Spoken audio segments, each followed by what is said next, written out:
fine art, and big business world over. Speaking of business, let's say hello to editor Kate Moody. How are you? Hi there, I'm well. We're starting with Bitcoin reaching a new high. Yeah, not just one new high, crashing through two separate new thresholds this Thursday, although the exact numbers depend on which exchange or tracker you consult. Coindesk.com has put it surpassing first $15,000, then $16,000 in less than 24 hours. It is an extraordinary surge for the currency, which was trading below $1,000 at the beginning of this year. It's gained more than $5,000 in value in just the past few days. But the frenzy has also put the spotlight on possible security issues.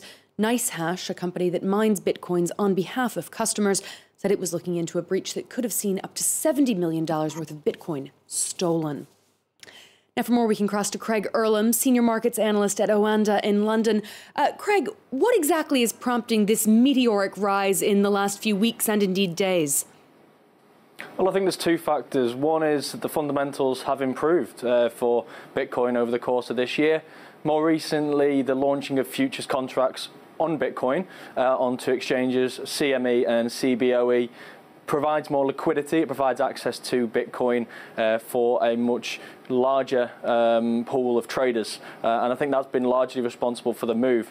The other one is speculation, and I think it's no coincidence that the more that we've seen Bitcoin in the headlines, and we saw a lot of Bitcoin headlines when we were trading around the 10,000 mark for the first time only a week ago, the more speculation we've seen and the more rapid pace of growth we've seen in Bitcoin's price, to the point now where we've actually risen more than 50%, close to 100% in only a week. So I think there's two factors at play, and I think the latter is the most dangerous, because this is the thing that opens people's minds to the possibility of a bubble and what could be a devastating bursting of a bubble at some point. But as always with bubbles, if this is one, when it bursts is extremely difficult to predict, because usually they can continue for a lot longer than they possibly should.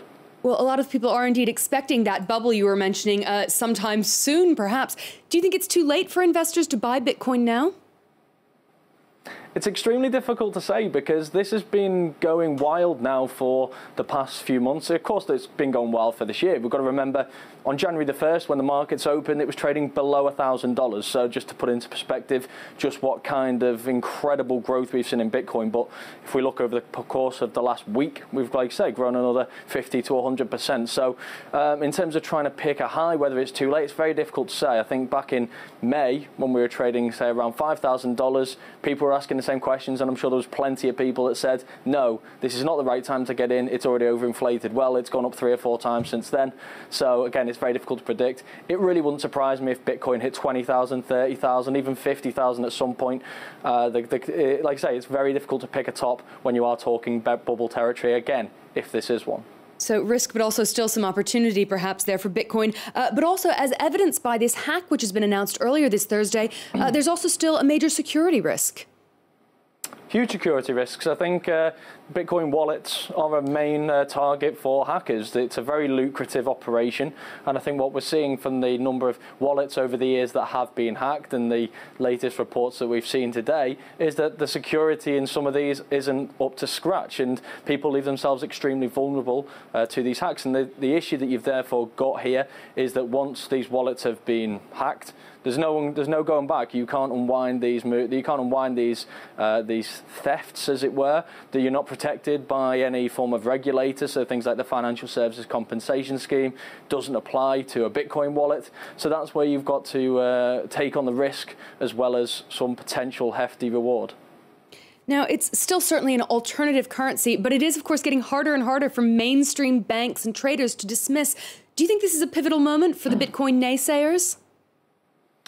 It's a pivotal moment for the Bitcoin naysayers, but it's also going to be a very notable moment for regulators and central banks and governments, because ultimately one of the reasons why Bitcoin has been able to become so large is simply because up until now, I'm sure they've been studying this in the background, but they haven't necessarily been doing anything about it, and that's enabled it to grow. Now, the problem is when it gets to a certain size, it becomes a threat for two reasons. One, it becomes a threat to actual real fiat currencies, and that's what people are speculating about now. They think this could be the currency of the future.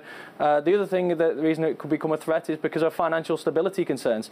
The bigger the price gets, the more money that is effectively on the table. And while a 50% decline in price when we were trading back at $500 or $1,000 is significant and can hurt people, if we get to $50,000 and see a 50% decline in the price, then that could hurt a lot of people and hurt a lot of people quite dramatically.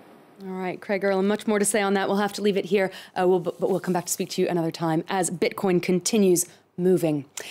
Let's take a quick look at the stock markets now. Europe's telecom sector led trading with gains of over 1%.